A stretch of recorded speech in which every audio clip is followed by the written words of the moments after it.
Okay, guys. Good evening sa inyo lahat. Coach Card here. So, welcome to our market review dated July 2, 2024. Time check, 8:30 na po siya na gabi. And I want you to welcome you sa ating live stream and sa ating community, CFX community. No? So, sinecheck ko lang yung ating tools kung accessible pa siya and I have extra time naman para makapag-provide sa inyo ng another knowledge on how we trade in the market. No? So, we'll just go here no, sa part na to. Ayan. So, at I guess okay naman yung sound ko. Ayan, tingnan na natin yung ating live stream. No? Nakakatuwa na. Wait lang ulit ako nakapag-live. Hmm.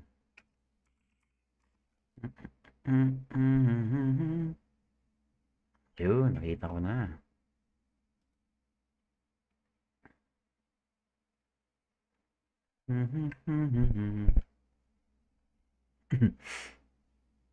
Yan na, sa ating CFX community, share ko lang. Ay.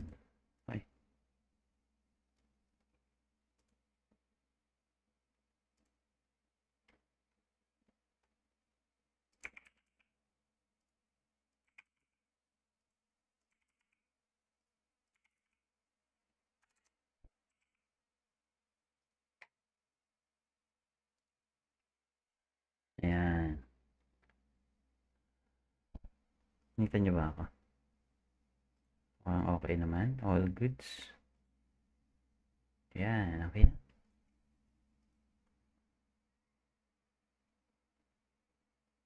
Okay, so good evening sa inyo lahat. So this is Coach Carl. So I want you to welcome to our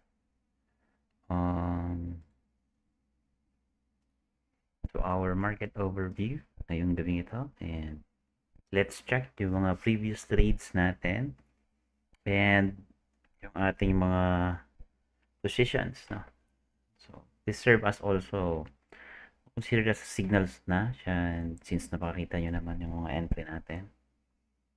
So okay, so daily ko tong ginagawa. No? So part na siya ng routine ko.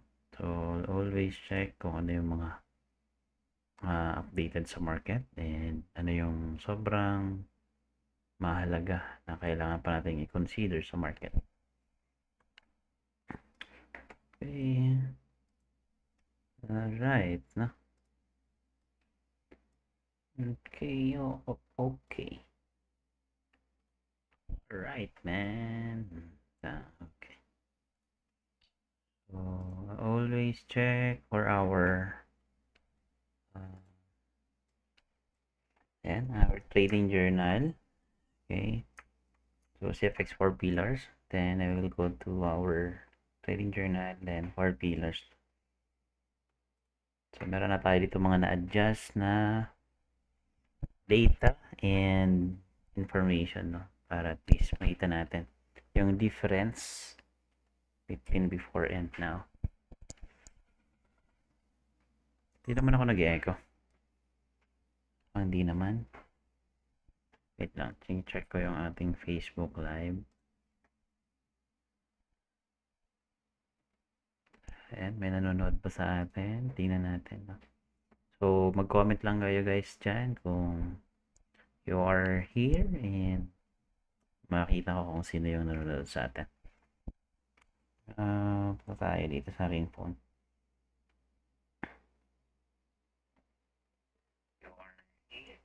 Ayan. Goods naman. Ating ano. Alright, so continuous tayo, no? So, last June 29, meron akong entries with AUD JPY. 28 naman ay AUD CHF. Then, AUD CAD, no? So, currently, hanggang ngayon, continuous pa rin siya, no? Si USD JPY, I think, nagkaroon na siya ng reversal. Check muna natin si USD JPY. Maganda din opportunity yung last time yung USD JPY, but I guess hindi siya na-trade that time. USD JPY. So, ito.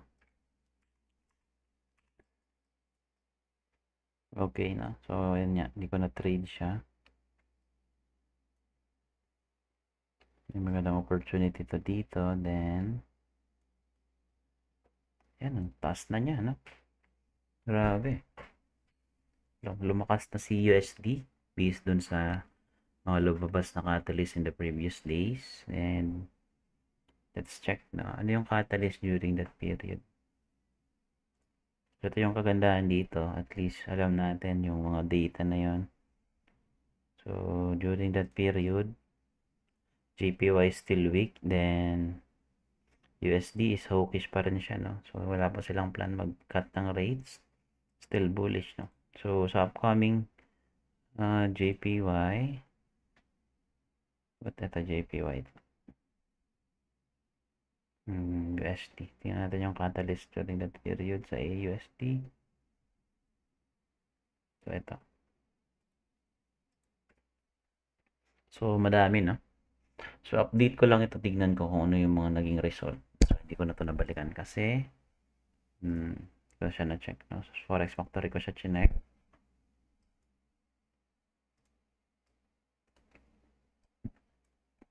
Okay, go to USD. Then, so marami na nung upcoming pero titignan natin yung previous week. So, ito yun na yung mga naging result, no, in terms of, kunin na lang muna natin yung mga high impact news or mid. Sobrang importante. So, ito yung naging resulta. Yung home sales nila ay bumagsak. Housing. Pero yung consumer confidence nila ay mataas, no? Grabe, 100%. Grabe yung survey, no?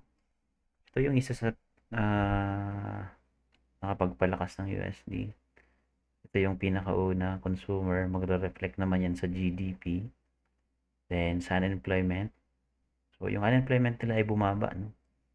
Pero meron na naman ditong changes sa previous nila. So, sobrang baba ng unemployment.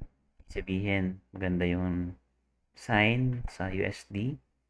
Then, from GDP, durable goods, maganda din.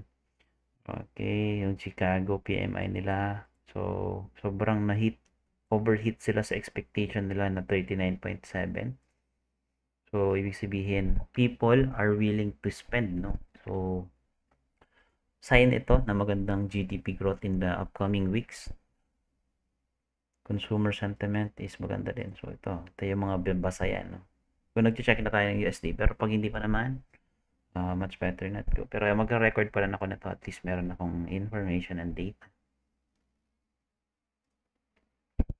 Okay. Save. Save ko lang ito.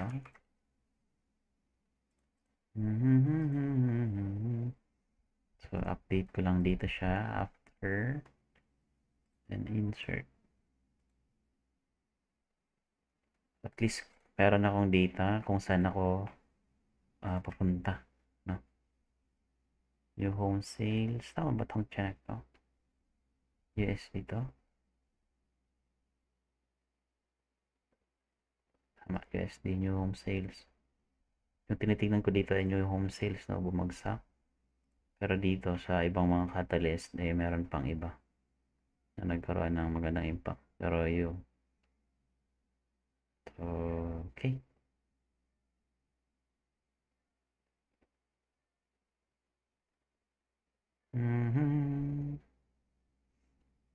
So, check natin yung mga current trades ko.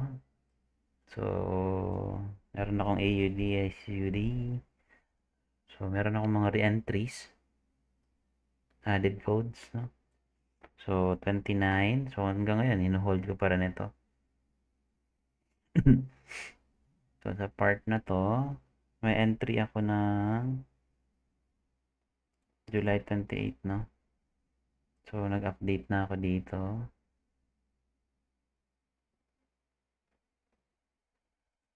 So, this one. So, meron akong entry dito. So, this is AUD. Hindi ako naka-entry pala dito. So, may GP1 ako dito sa AUD JPY. Tingnan natin AUD JPY. AUDJPY. Okay, so na-trigger na yung dalawang buy ko dito, 1 and 2. Tapos yung pang third ay hindi na, pero continuous pa rin siya. So as of today, nasa ano na ako, 400 pips gain na siya, no? Sa account na to. 400 pips running gain. Then sa part naman na to, okay, so updated scoring natin sa AUDJPY. So tingnan natin. AUD sa day 1 is strong pa rin. JPY and CHF. So update ko lang yung aking ano, data.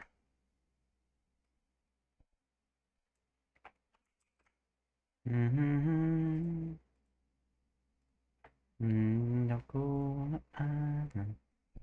So AUDJPY. So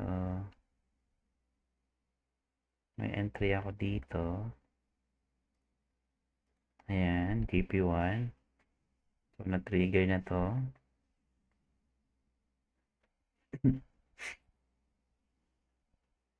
Then after nya, ganito na siya. Dapat lalagyan ko to ng date, no? Para at least meron akong visualization. So, di ako nakapasok dito sa part na to, pero dito sa part na to nakapasok na ako. So, kanina lang ito. Sabihin, i-update ko na to. Meron na akong updated sa re-entry ko dito. Kasi meron pa akong entry nito sa baba, no? So, may previous entries pa ako nito dito sa part na to. So, June... Ayan, June 26 pa to. So, may re-entry na ako dito sa part na to. So, yun na yung ipapasa ko dito. Yung scoring that time, no? Kahapon. So, nag-add na ako dito ng GP 5.1. Ito na yung added code ko. Save ko lang ito. So, okay. Lalagyan ko pala dito ng date na para di ako nalilito. Dito na lang din naman ako. July 2, 2024. Time niya ay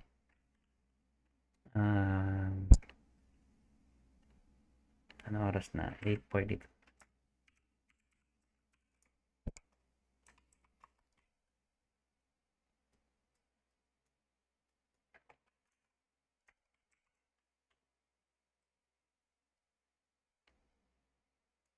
July 2.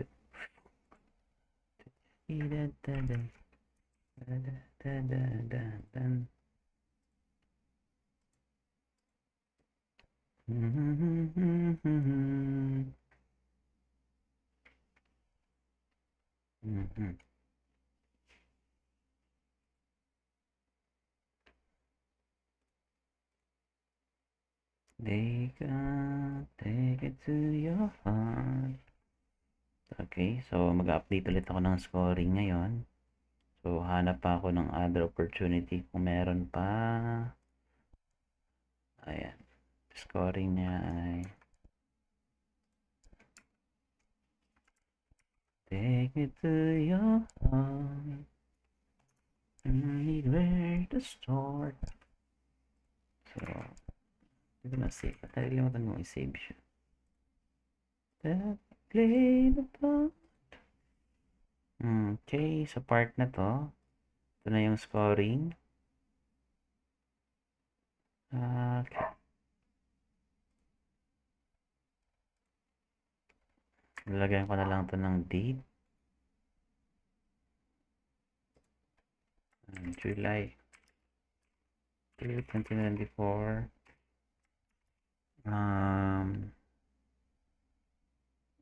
8:44 p.m. Okay, so may added na tayo dyan na position. So, nagme-make profit na din siya. So, ito yon. Dalawang nakapasok. Mga 10-30 pips na din yan. Goods na din, oh. Goods na goods. Okay. So, kung meron pa akong idadagdag na codes, so, hanap na naman ako ulit.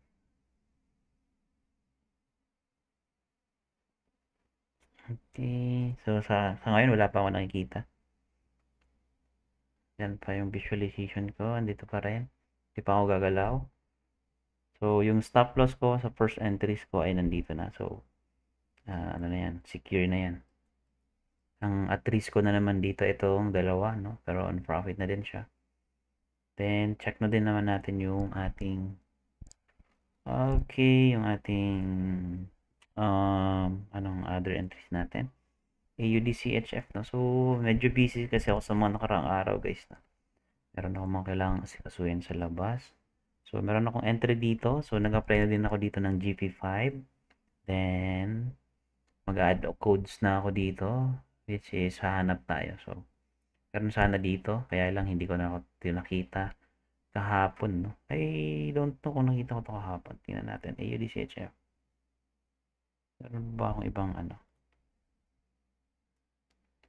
Baka meron pala. Hindi ko nga lang talaga ako nakapasok, no? Tingnan ko nga. AUDCHF. Okay. I-update ko na lang to. Hindi ako nakapag-add pala dito, no? Sheesh! Nung 28 pala nakapagbasa ako, pero hindi ako nakapag-add ng codes. Pero may position ako dyan. So, ilang entries ko dito ay meron akong 4. 1, 2, 3, 4, 5. So, nag-secure na din ako dito ng position. Then, ito, meron pa dapat dito. Kaya lang, hindi ko na to nabantayan sa part na to.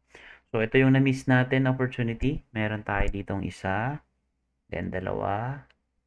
So, dalawa, no? Dalawa yung na-miss natin. So, okay lang yun. At least, meron tayong position pa, no? So, ito kasi, minsan sa isang flow na momentum, nakakapasok ako ng 20 entries, minsan 10, 20, depende doon sa ano. Pero more on, ano na yun, position trading na hinayaan ko na lang. So, let it be. So, as of now, bumalik ako sa bahay dito sa amin last 21, no? Nandito na kami. Kaya lang, kailangan ko magkaroon naman ng adjustment, saka ako nakapagbasa talaga, nakafocus. So, nung vacation kami, nakakapagsilip ako sa chart, pero hindi katulad nito na na tutok talaga. And ngayon, meron pa akong mga outside activities on my office na kailangan ko pa talagang gawin. Pero as of now, so AUDCHF, it is good opportunity pa rin. And then, di ako nakapag-add codes dito. Or, dapat meron tayong dito sa part na to, no? So, i-update ko na lang to din ng scoring natin. So, this is updated. So, lagay ko na lang din yan dito. Scoring natin. So, pag meron ako ulit nakitang opportunity, so, papasok tayo. So, yung scoring. So, day 1 na ako titingin, no? D1. Look, tayo. Ayun. So, D1 ko. AUD.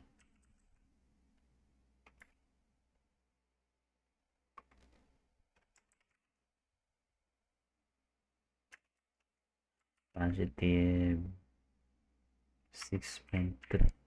Tapos, yung kabila naman ay JPY, CHF. CHF, sobrang weak pa rin, no?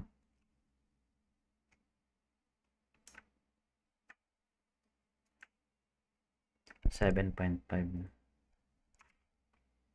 CHF is day 1 negative 7.5. So weak, no? Ang pinaka-bias ko dito is Yes, is bullish. Okay. So, yun yung aking data. So, kung meron opportunity, tingin tayo. Consider pa rin ito. So, dito, lalim niya, no? Lalim pala dito. Naiwan na tayo dito sa part na to. Kaya tayo hahawal yan. Pero kung meron pang opportunity, makita tayo sa susunod, ay papasok tayo dito. Ayan lang natin yung ano natin dyan. So, position natin dito as trail stop. So, kung meron pa tayong mga nakikita na opportunity for this, so, papasok tayo dyan, no? So, itong part na to, screenshot ko na lang din to para ma-update din to. Para meron akong idea. Ano yung mga next step ko dito. Alright. AUPCHF July 2, 2024 8:51 PM. Okay. So, dito ko na lang sa gitna para makita siya. So, kung nakikita nyo, mukhang magulo yung chart ko. Pero ako naiintindihan ko kasi. Ako lang nakakaintindi na. Ayan.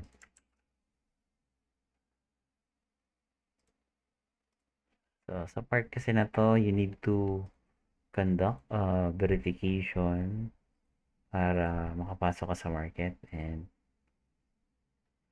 makita mo yung opportunity na kung anong meron ka. Okay, GP1. Oh, tayo nakapasok dun eh. Okay lang yan. That's fine. Ito yung before, no? So, June 28, ako nagbasa dito. Then, July 2 na ngayon. So, ito na siya. So, ibig sabihin, itong part na to, no? So, nakapasok ako dito sa part na yan. Meaning, gaining na yung position ko. So, parang nag-backtest ka na lang nito, no? So, sinungkit niya yung position ko dito sa part na to. Yung 50 hanggang 38 is sample meron tayong okay, another 38 po 35 pips running on profit. So, goods na yun. So, meron ako ditong observation and narratives. So, still bullish pa rin tayo dito. So, okay. So, kung makakita pa tayo dito, still I'm going to add GP1. GP 5.1. So, current market trading. So, tingin tayo, no? Ng other other. So, tingin tayo. So, hindi pa naman nagbabago, no? Ang pagbabago kasi ng market ay medyo matagal yan, no? Especially if you know the market cycle and you understand how it works. So, sobrang napalaking bagay na, no, na naiintindihan ninyo. Okay. Okay. So, sa part na to, tingnan natin. As of now, GBP, no? Maganda. CAD, may maganda yung scoring niya. CAD is, wow. Tingnan, meron pa pala akong CAD, AUD CAD, no? So, tingnan natin yung AUD CAD ko kung kumusta na. So, nakapasok ako sa AUD CAD last. So, ito yung kagandahan, no? June 26 din, no? So, yung position ko dito sa AUD CAD ay ayan. So, ito siya. Then, ito na siya ngayon. Pumakapasok ako ngayon. Tapos, dito na sa ating AUD CAD. Ito na yan. Ayan. Oh, boom. Ang na-trigger dito sa akin ay 1, 2, 3. 3 positions din, no? So, application na to ng GPU pa. Okay. Alright, nakita tayo dito ng magandang opportunity ulit. So ganito lang yan. This is another demand. So, we find it the imbalance. Okay, major resistance tayo dito, meron. So, tingnan natin yung previous. Okay, meron siya dito. Na-reject na siya dito. So, medyo alanganin na yun, no? Na-reject siya dun sa part na to. So, mag-move tayo ng stop loss. So, moving stop loss tayo. So, mag-break even ako dito. So, ilalagay ko dito yung aking stop loss. Sorry. Ano yun? Dito ang stop loss ko. Nalagay. So, nakakita na ako ng rejection, no? So, magsisecure na ako, no? Pero, bago na tong... Oh, okay. So, itong buy limit, eh? Ba't tayo mo, pre? Didelete ko na tong buy limit ko na to. Yan. Siya pala yun. Okay. So, tignan natin yung update ng scoring niya. So, AUD CAD. So, bumaliktad na siya, no? Naging strong na. So, tignan natin. I-review natin si CAD kung ano yung mga pumasok sa kanyang catalyst. Bakit siya nagkaroon ng magandang momentum, no? So, pero baong lahat, screenshot muna natin to and save. Ayan, save natin ito dito. So, tignan natin in terms of CAD. So, CAD CHF, meron ding momentum.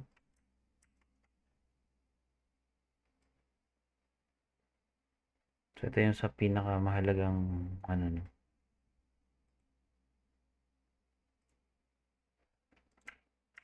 Ang i-review natin ay si CAD, no? So, kaya more on data lang muna kay CAD. Save ko lang ulit. Then, sa part na to, sa CAD. So, yung previous reading natin kay CAD is nasa Adobe siya since nagka-cut rate sila dito sa part na to. Hindi ka makita.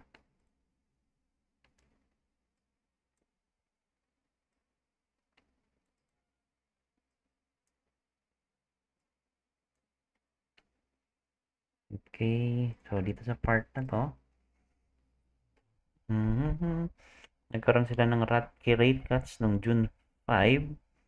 So, for long-term period of ano, so they're looking forward to expand, no? Pero since yung data nila in terms of GDP is on recovery pa, inflation is nasa contraction pa rin. Kaya nag-rate cuts na sila because of this data of inflation. Sobrang babang-baba na talaga. Then, yung growth nila ngayon, next quarter, they expecting that the growth at least tumaas nila. Then, unemployment nila is stay pa rin. Then, sa part na to, oops, nagsisave. Nagbabaka pala, sorry. Nagagalawin.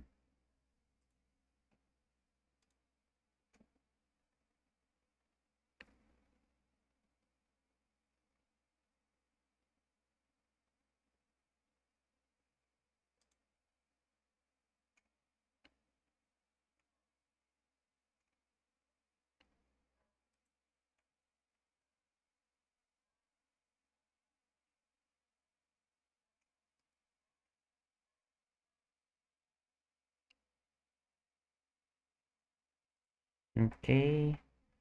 Save ko na muna pala. Even kahit, I'm sorry. Nag-backup na siya. Magsasave din ako.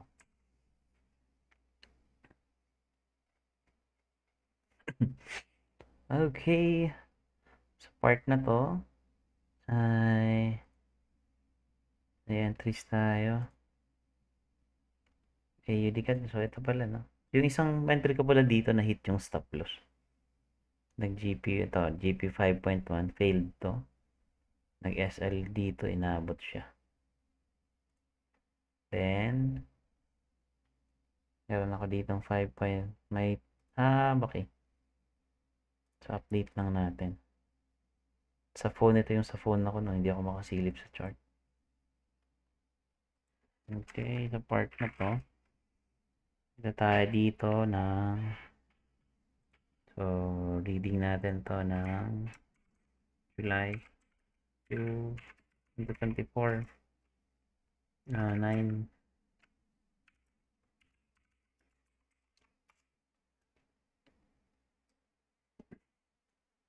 Okay, sa part na to, natin na kung makakapasok pa tayo dito. Hindi pa naman, huli yung la. Pero alanganin na tayo, no? Kasi yung scoring, the same time, wala nang momentum, no? So, ang pinakaano natin dito ay exit plan. Magko-close tayo ng some position, tapos i-hold natin yung other position. Close some and hold some. Wala to. So, scoring, update lang muna natin yung scoring sa part na to.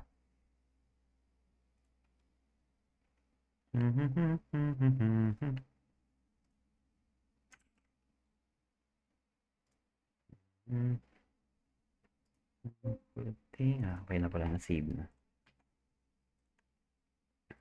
Okay.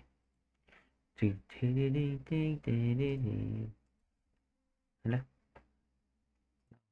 Ansad. Open. Okay. So, magna-notes na lang ako dito. AUD CAD. Day 1 period. For long term na tayo nakatingin. Positive 6.2. And CAD is day 1 period. Okay. Positive 3 na siya. So, CAD able to recover. Intraday.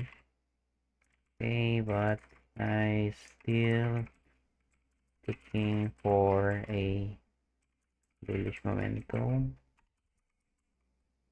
after rate at June 5, 2025. So, yun yung note ko sa kanya. Then, hindi muna ako mag-add ng code. So, ayan ko lang muna. So, mag-close tayo ng other position with him. Get this. Try natin mag-close. So, meron akong tatlong position. So, ang pinaki-close ko siguro ito. Itong nasa gitna na to. Secure tayo. Then, market execution. Then, close. So, yun o. Nag-secure na tayo ng profit. Then, let run. Pero, ayun nga. Ito na yung isang sign na back out na. Kasi, nakita na natin yung scoring. No? AUD is, yan, nasa recovery na siya. Pero yung in terms of JPY CHF, ay weak pa rin talaga. So, ito yung pinakamaganda pang i-hold, yung AUD and CAD CHF. Tingin tayo sa CAD CHF pala. Kung magiging able siya, no? Kung magandang i-trade. Kunin natin yung data ng scoring na to. So, let's do some record. Let's record some. Kunin natin si okay, CAD CHF. Tingnan natin kung makakakuha tayo dito. Okay, July 2, 2024 and 905. Yeah. Okay. Ang kinuha nating time frame dito, ang kukunin natin is day 1. Long term. Is nasa positive. Okay. 3.0.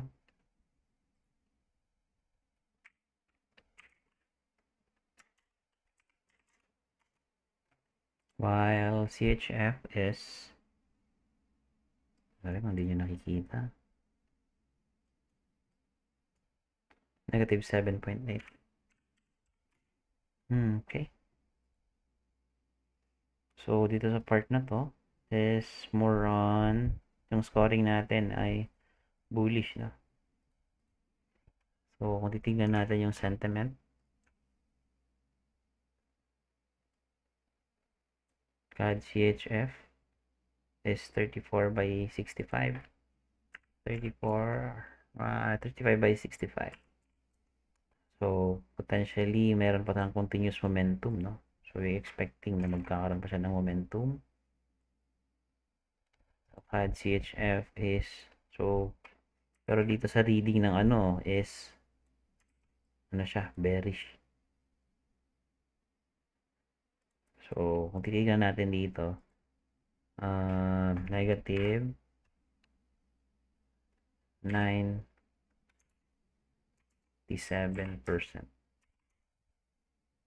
Okay. Yan natin. Naka-risk on ba siya? Risk off?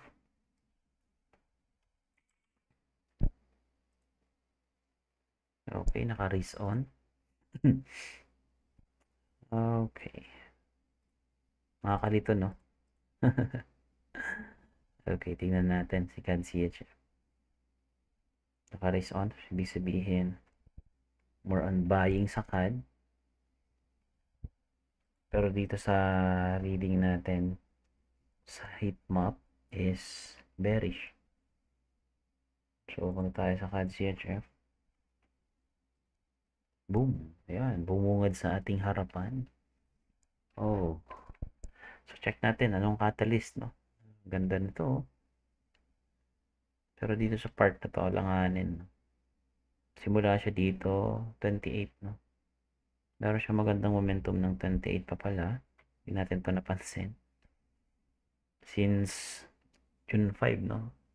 So, yun yung kailangan nyo din i-consider, no? Yung mga bagay-bagay na yan.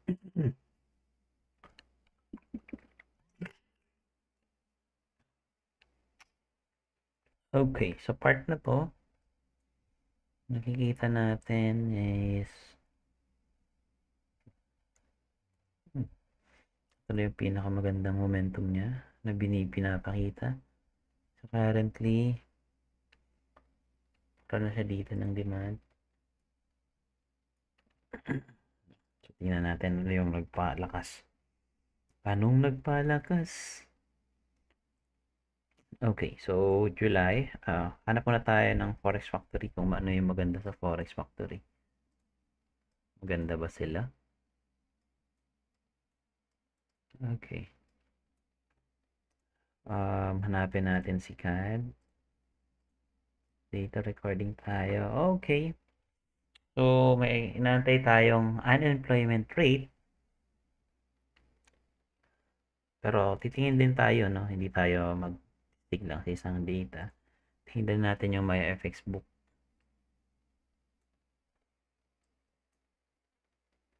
Okay, CAD. Let's do the CAD. Carnivorous. CAD. Okay, so July 2. So, mas maraming ano, no? May trade balance sila by S&P Global Service PMI. So, ito yung mga excuse me. Wala sa okay, so wala sa Forex Factory na meron sa ano sa MyFX book, which is ito dito tayo magbe-base, no? Unlike dito sa Forex Factory, konti lang yung data niya. Ito lang ipinakita niya, no? Pero dun naman sa ano, walang unemployment. Ba't ganun? Hindi siya ano, big deal sa Forex Factory. Okay, walang unemployment rate sa ano, sa Forex Factory. Kaya dapat maging resourceful talaga tayo. Meron naman. Sorry, hindi ko napansin. Dito pala. So, ito na yung kukunin nating mga data. So, ito yung expectation natin this coming week about the mga catalyst. So, in terms of employment, meron tayong employment. Ibig sabihin, meron tayong surveys, trade balance. Ayan, may upcoming. Ngayon ba to? Oh yes, ngayon, no? 19 minutes na lang. So, ayan. So, ibig sabihin mamaya-maya, merong galaw ang market with the CAD. Pwedeng humina, pwedeng lumakas. So, okay. So, in terms of Forex Factory, IFX book ang kukunin natin. So, ano yung kukunin nating data na? Sobrang pinaka-importante dito ay selection is yung employment. Itong dalawa na to. Pero itong PMI is goods din. Pero later nga mamaya, don't think so kung magkakaroon to ng impact din. Pero ito yung pinakaan talaga. Itong employment na to. PMI is goods din. So, sa part na to, yung record lang natin is yung main catalyst na kukunin natin, which is July. Okay, sorry. Dapat dito ko na lang ilipat sa isang screen ko. July 5, no? 5, 2024. Oras siya na. Oh, ba't walang oras dito? Sorry. Ba't ganun? Paano nga i-setting tong ano? Saan ang setting nito? Dapat yung oras niya is pag ganito, pag ganyan.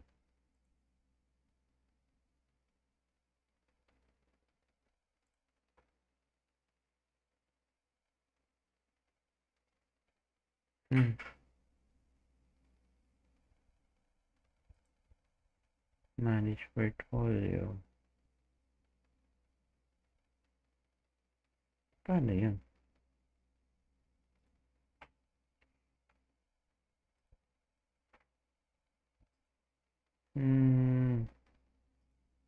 Dapat yung ano niya ay kalimutan ko na dito. Market hours.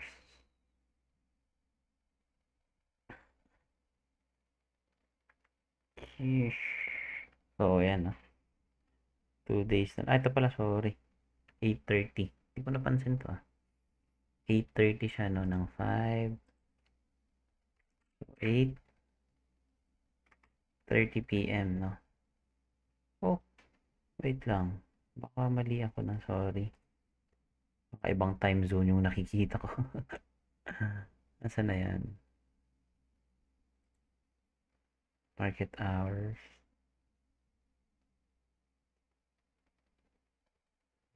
Tingnan ko. Baka mali. Let's do the recap. Tumagal ah.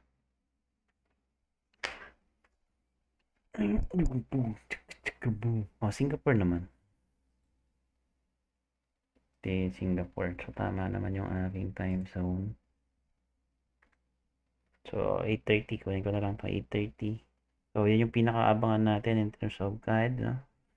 8:30 p.m. Then, okay. So, ito. Kukunin ko pa rin naman yung mga data na to. Para ma-record. Copy ko lang ito.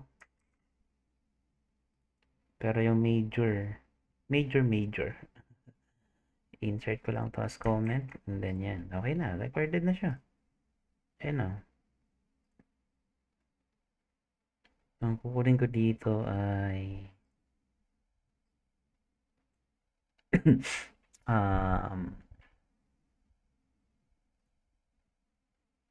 ito. Unemployment rate change. Ano yung previous niya? Ang previous niya ay 6.2%. Then, ang consensus nila ay 6.3%. Okay. So, save ko na to dito. Ito, kunin na natin to. Save na natin siya. Our data. Okay, already exists na. Oh, sorry. dito sa part na to, ayan, lalagay natin siya dito, no? Para pwede natin siyang balikan. Anytime zoom. Okay, sa part na yan. Ayan. Then, wala pa tayo dyan mailalagay kasi wala pa namang result. So, CHF naman, let's make some research for CHF. Then, another reading naman tayo for CHF. For Switzerland. Ito yung lugar ng mga sweet. Bernie. Okay. Unemployment din, inflation. Oh, may inflation sila, no? Pero, nag-release na to ng CPI last time. So, ito na yung reflection ng CPI. So, ito na yung kabuuan. Okay, sa part na to, unemployment yung kukunin natin at inflation. Okay, kunin na natin tong data na to. At the same time, i-record na natin siya here. So, kukuha tayo ng July 4. Okay, July 4. July 4, 24. Anong oras? So, oras to ng 1:45 p.m. 45 p.m. So, ang kukunin natin ay yung unemployment. Unemployment rate nung June. So, last month ito. So, 2.3%. Ang target nila ay 2.2, no? Mapababa. Percent. So, save natin ito as our data. As usual, wala naman tayong ibang gagawin dyan. Maghanap ng mga data. Mag-save ng mga data. Mag-ficom ng mga data. Saan na yun? And this time. Okay. So, ito ginagawa ko to para pagdating ng time, ano, mabilis ko lang balikan yung mga gusto kong i-check. Hindi na katulad nung babalikan ko na naman siya. Katulad nun, di ba? Mabilis na ako mag-check. Isa-isahin ko na naman. Pero kung gusto kong i-backtrack and i-update, ganoon lang naman yan. Tapos, kung meron man akong iba dito mga nakita pang catalyst, pwede ko naman i-copy, then i-insert ko as comment. Para at least nandyan pa rin sila. So, ayan. Labas na yan. Ganun lang. Bilis. So, in terms of sa ating intermarket, so, positive, no? Hawkish. So, si CAD is dovish siya. Since nag-cut rate sila. So, tignan pa rin natin ano yung issue ngayon. In terms of intermarket ng CAD, let's see. Canada. Where's the Canada? Here's. Okay, interest rate. Okay, bakit na?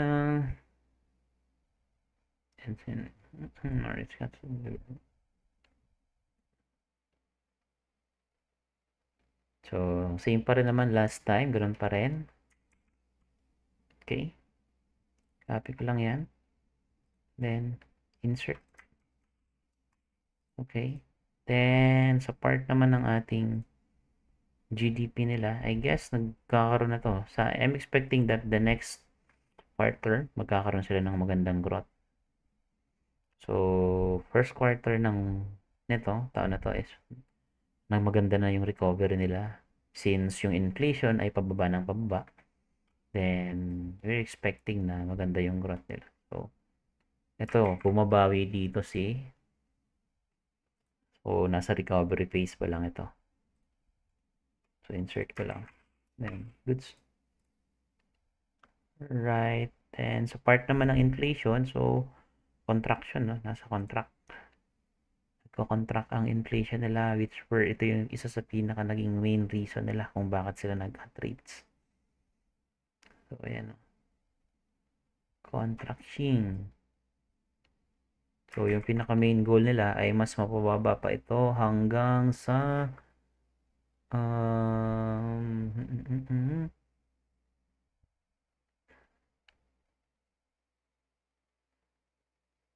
2, no? Ang pinaka-mandate nila ay mapababa nila to 2. So, yung pinaka-goal nila dati as mapababa lang nila ng at least 3%. Pero, hindi pa rin sila nag-cut rates dito sa period na to from January. So, hinayaan lang muna nila, no? Then, na-maintain na nila yung 2.9. Then, decided to cut rates this year.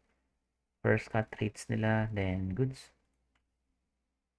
So, dito sa part na to is until nasa contraction pa rin siya. Okay, yung employment naman natin wherein meron tayong parating sa unemployment naman. Okay, so pataas sila ng pataas sa unemployment. So ito yung isang sa tinitake cover nila para at least mapababa nila ito. Since pataas ng pataas, no? Kailangan nilang mapataas yung GDP. Once kasi na tumataas na yung GDP, sign na siya ng progress and then magkakaroon ng maraming trabaho. Then, mababawasan ngayon ang walang mga trabaho. Ayan, yan yung pinaka magiging impact niyan. So, okay, strong pa rin ito. Nasa contraction. Ibig sabihin kasi pag sinabi kong contraction, even though unemployment yung tinignan natin ay pataas, so, kabaliktaran nung tinitignan natin ang kinikuha nating data where kumukuha tayo ng employment, no? Ibig sabihin, pag dumadami yung unemployment, kumukunti na ang employed, no? So, contraction pa rin ito. Then, insert card. So, intermarket bias ko for CAD, JPY, CAD is still bearish. Isa lang yung ano, no? Win. Recovery lang yung ano nila. Yung GDP nila. So, we're expecting that sa mga upcoming, once na nagre-recover na kasi yung GDP, so, magre-reflect na yan once na recovered na sila, tataas na naman yung inflation. So, yung inflation is isa din siya sa indicator na nakikita natin. Pag tumataas kasi yung inflation, ibig sabihin maraming pera yung nagsa-circulate sa market, maraming gumagastos, no? So, ang domino effect naman ng inflation is GDP, no?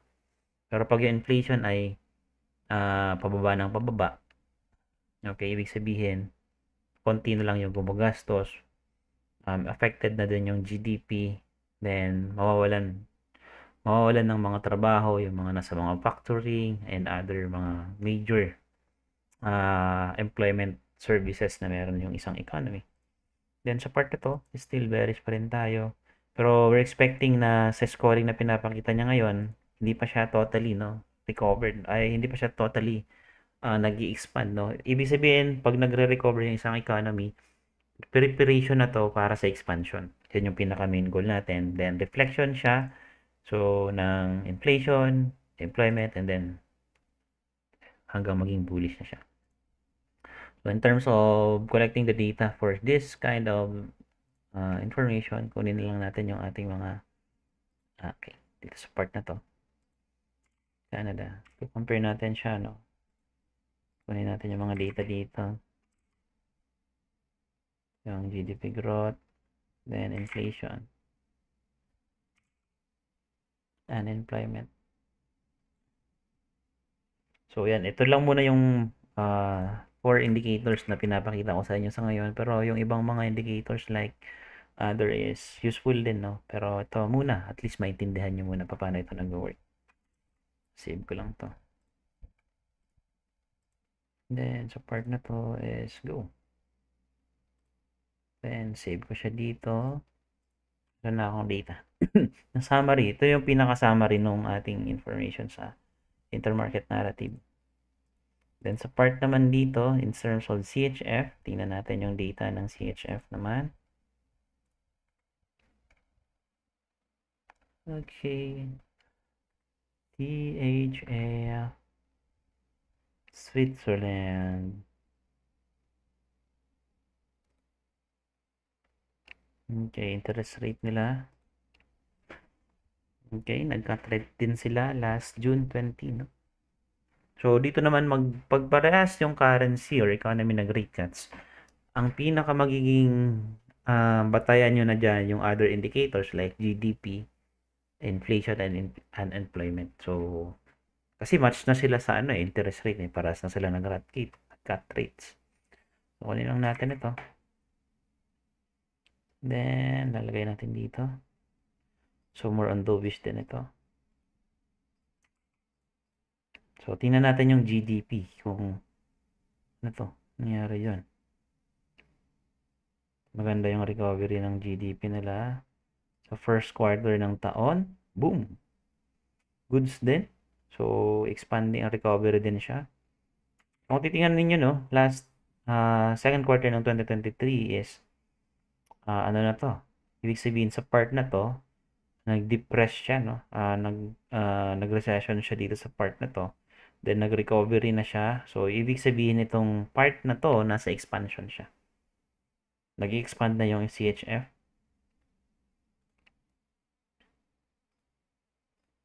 So, expansion. Then, intern. So, in terms of inflation naman,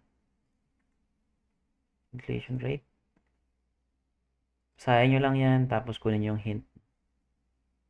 Yan natin yan isa-isahin. So, sa part na to, so, inflation nila is 1.4. Sobrang baba. So, from 1 to 1.4. Ibig sabihin nito, since nagre-recover or nag-expand na yung GDP nila, so, magre-reflect na din yung GDP sa inflation. So, ito na, sa expansion na din.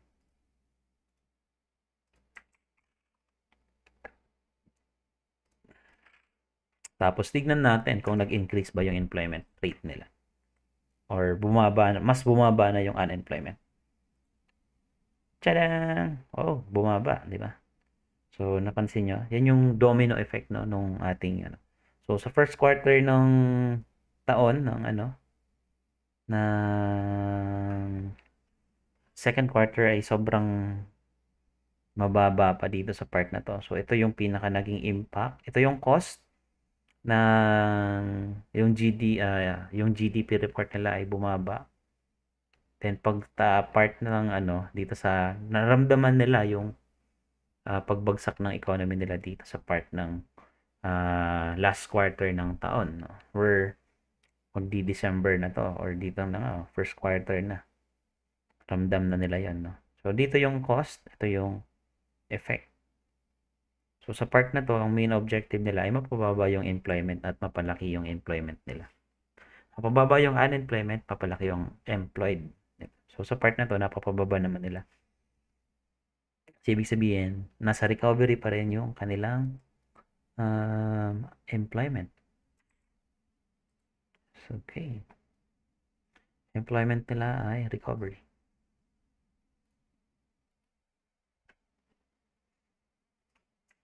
Pinapakita ko lang to guys, no, para makita nyo yung difference ng katulad nito. So part dito sa taas. Katulad nito, di ba? Nakita nyo? Ito puro green, tapos ito puro almost red, no? So yan yung magandang opportunity to trade, no? Unlike dito sa part na to, kung makita natin yung intermarket trading natin, so hindi pa siya ganoon ka-clear para sa akin, no? Since ganito yung data na nag-gather ko, hindi ko siya basta-basta iti-trade. So, although meron siyang makikita in terms of kung titingnan natin, ay, tapusin ko pala to. So, ito ay, hindi ko pala to nalagyan ng ano. So, lalagyan ko lang, ito pala ay lalagyan ko ng isa pa dito, no? Sorry, remind nyo ako. Neutral lang ito.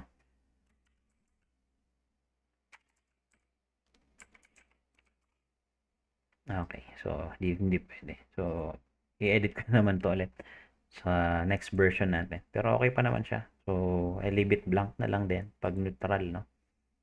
Kasi yung tingnan mo, 1, 2, okay? Sa part na yan. Neutral lang. Then, combine na natin yung mga yon. Interest rate.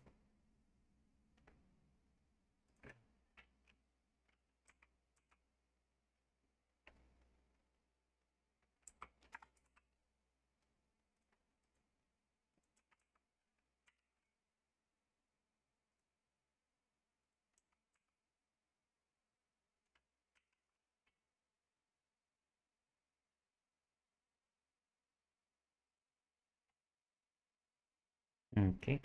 So, yan yung narrative natin. Switzerland. So, yung next interest rate release nila is September 26 na. Malayo-layo na yun.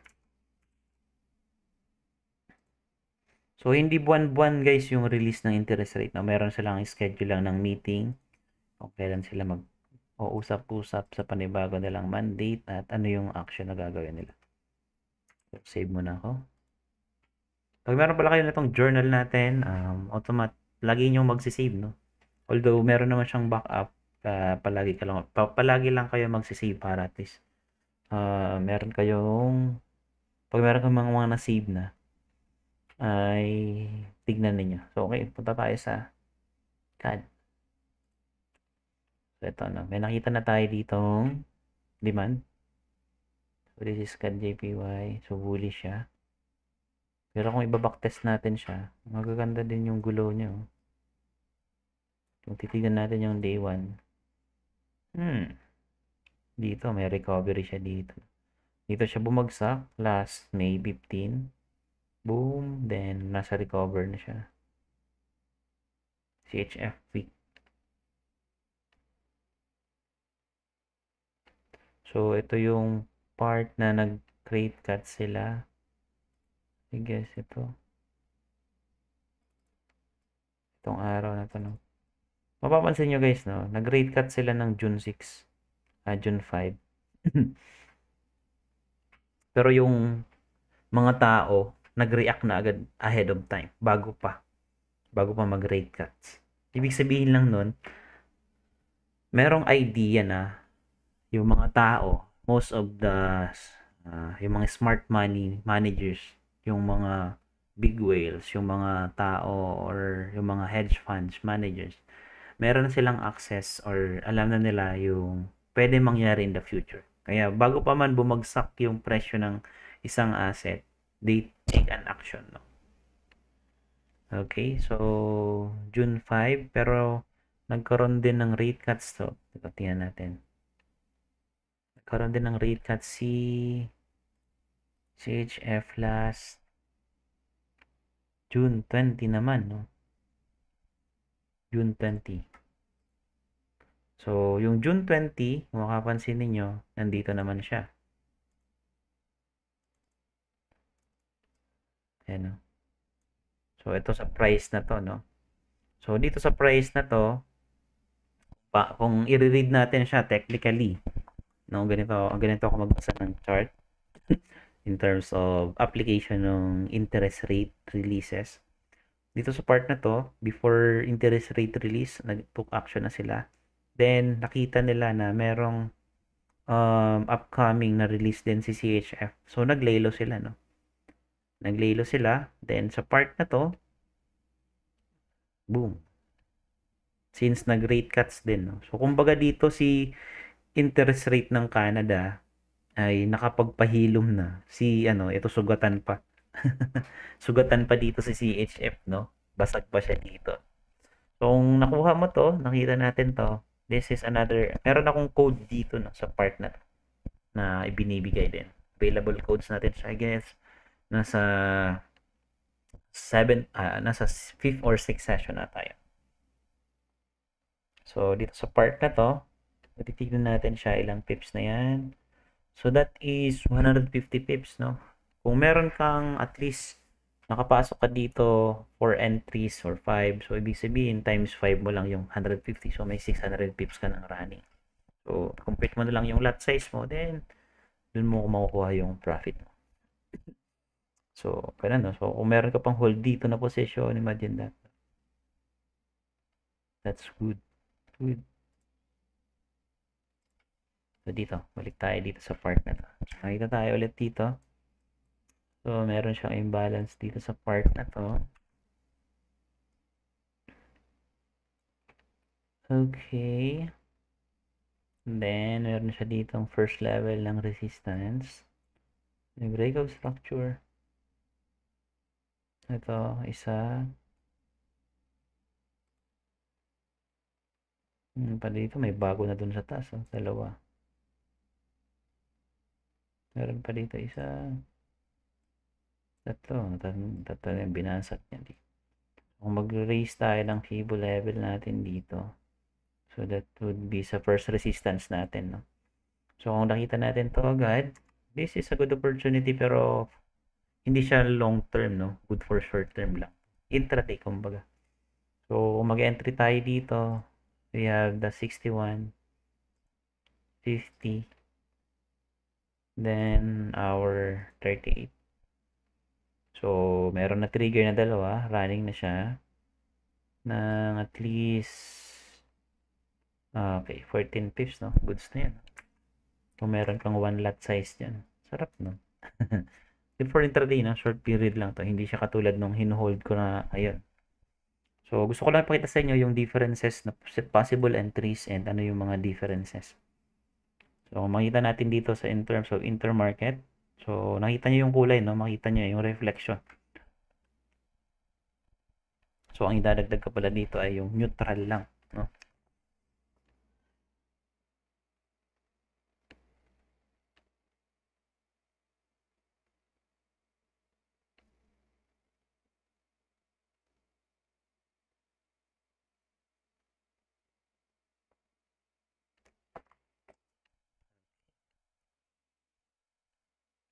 So, nakita na ako dito ng ano, ng S&D, imbalance, break of structure, is SNR, and then yung Fibo level. So, potential natin dito is GP1, then screenshot ko lamang po ito. Yan. So, hindi ko na siya, ano, kasi sa ulo ko na din naman yan. And record ko naman to. So, madalas pinapakita ko kasi sa inyo ay yung buo pa, no? Yung lagay lahat ko nilalagay. Para matuto kayo. Pero this time, hindi ko nilalagay. 24. So, lalagay ko na lang siya ng date. 30, 37 p.m. Okay. Saan ko siya i-screenshot na naman. Para may record ako dito. Isama ko na lang din yung iba. Yung previous pa. Pero hindi na ako dito nakita. Pero, hindi siya ganun kaluto. Hmm?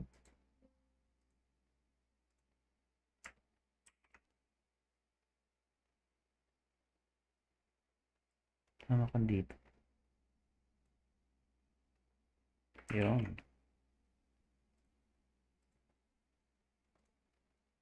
So, ilalagay ko siya dito. Then, insert. Okay. So, reading, no? Technical reading ko is layer D, sorry. And then, HF as a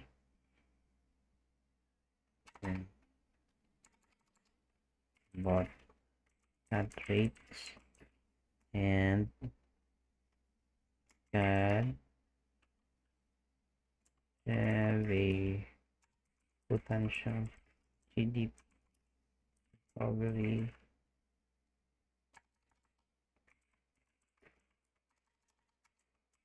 for the next couple of days and while CHF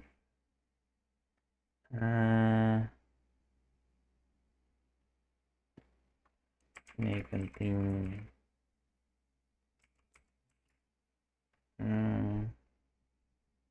weaker after mali, sorry, may weaker checking of the next candidates to find another opportunity to trade this pair. Bala. Ayun na. So, dito sa part na to, still I'm bullish sa part na yan. Then, wala pa tayong current position. So, wala pa tayong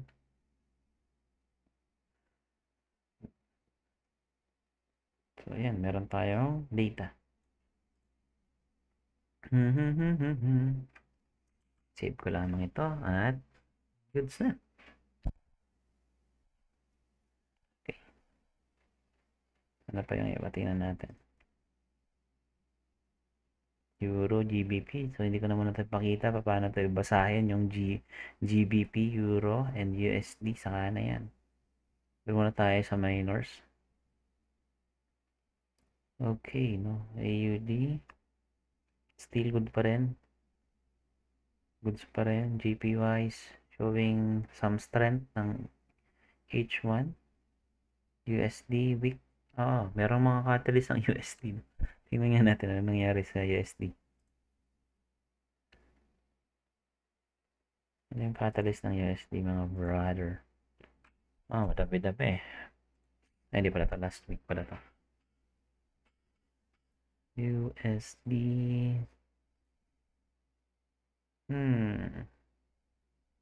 Meron siya yung JOLTS. Job opening and labor turnover survey. Okay. ADP. Tapos meron tayong NFP, no? Excuse me. So, may upcoming NFP. Meron na naman dito. Marami na naman mag-aabang ng NFP, no? Pero kung meron kayong nasusubaybayan nyo talaga yung USD, meron kayong mga data. Yung NFP, parang normal lang din naman ano yun. Parang party-party lang yun. So, parang sa mga retail traders, akala nila, usual na yung, especially yung mga focus lang talaga sa technical trading, technical analysis. They thought that this is a good opportunity. Pero maganda din naman siya, no? If you know how to trade this. Pero pag long term, hindi siya, para sa akin, hindi siya ganun kaganda na tumambay ka dyan tapos mag-trade ka. Especially sa mga newbies, no? Kasi yung hype na hype ito lagi. Pero if you know how to read the market cycle, how it works, then ano yung mga effect nito in the futures trade, so you can hold the position for a long period of time, then make a profit. So as of now, meron akong, so na-trigger na kanina to, no, ng GP 5.1 ko. Meron akong 1, 2, 3, 4, 5, 6, 7, 8, 9. 9 trades. So wala na akong ulit buy limit. So di muna ako papasok dito sa CHF since meron siyang price rejection dito sa taas. So titingnan ko muna kung magiging valid siya. Pwede mag-pullback pa siya, no? AUDJPY. Hold ko lang ito. So, nag-close na ako ng position. Saan pala to dapat? Nag-close na ako ng ibang position. NCDJPY. NCD. Saan part ng NCD ngayon? Saan part siya ngayon? NCD. Big siya, oh. NCD. Wala pa rin. Wala. Nasa neutral lang sa NCD. Wala siya masyadong, hindi masyadong pinapansin.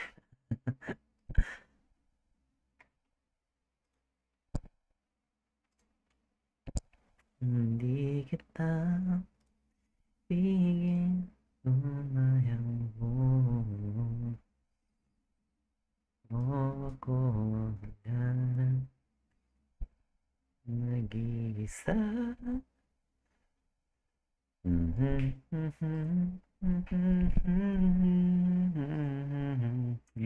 Meron na ako dito mga in-update, especially sa trading plan. So, para sa mga CFX apprentice natin, ito lang yun. Oh. Meron ba dyan? Meron bang nanonood na apprentice natin dyan? Student ng CFX program? Mag-comment nga kayo para makita ko.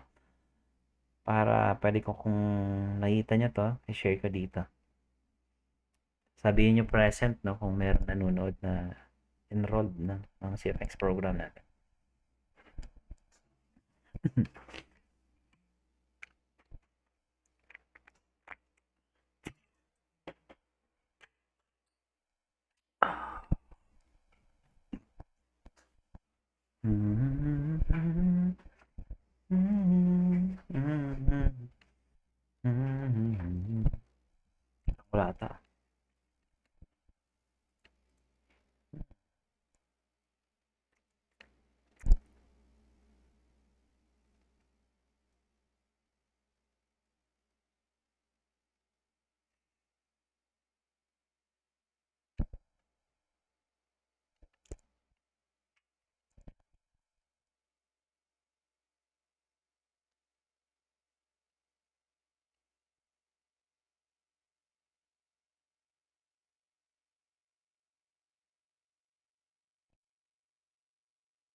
Parang wala. So, discuss na lang din natin ito. So, sa part ng journal ng trading plan, example, meron ko yung capital na 5,000 USD. Yan, automatically nagbabago yan. Or, since July na tayo, palitan lang natin to ng July. Okay, muna tayo sa trading plan. So, magiging July na yan. No? Trading plan. So, June, sabihin natin, bukas, magte-trade ka. Mag-risk ka lang ng at least 3% ng account mo. Okay, then, pwede mong itaya, no? Italpak. Italpak talaga. Is $150. So, pwede mong isalang. Example, nakapag-identify ka na ng mga position. So, i-identify meron kang at least 200 pips. No? Then, gagawa ka ngayon ng binating isang entry. So, yung pwede mong gawing lot size dyan ay 0.08 na. Yan yun. Okay. So, kung gagawa ka nga naman ngayon ng 2 entries, ayan siya. Dalawa to. Total lot size. Ba't ganun? Hindi ito total lot size. Hindi din ito nag-save, no? Ayan, meron pa rin akong error na nakita dito sa part na to. Parehas tong dalawa, magkaiba dapat yan. Total number of trades dapat, ha? Ay, hindi. Wait lang, i-double check ko mamaya. Parehas lang tong result nito. So, sa part na to, yung average stop loss per trade. So, ayan. So, magbabago yan. Pag meron kang 3 entries, ayan, no? So, yung average stop loss mo ay 67. Yung lot size mo in total ay 8.08. Ang lot size per trade mo ay 0.03, no? Sa tatlong trades na ginawa mo. So, meron kang 6 na entries. So, 0.01 ang gagawin mo. Okay?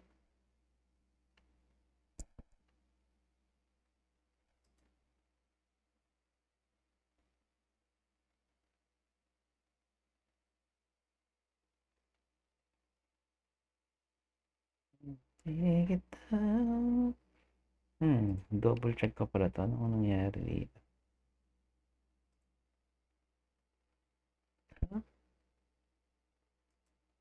Talap naman to. Hindi pa rin siya okay.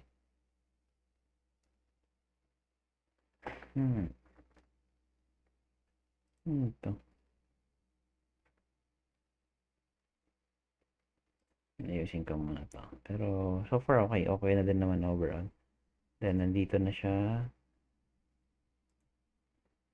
Then, ayan. So, kung plano mag-trade bukas na ano oras, sabi nating Asian. So, ayan yung reading natin. So, yun lang. So, fix ka pa tanong. Ayan. So, yung version nito ay 6.1.2 na siya.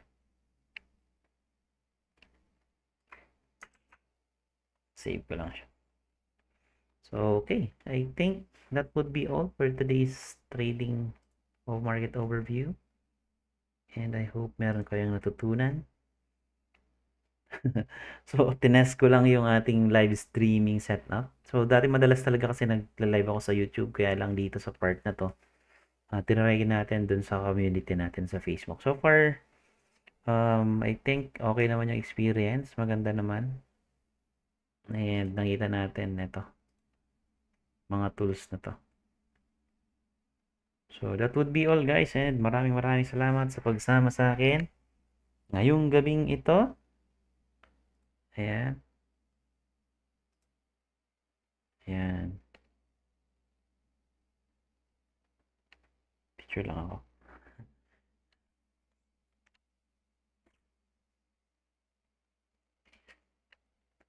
Okay, so I guess that would be all guys for today's video. Maraming salamat. See you tomorrow. Bukas ulit.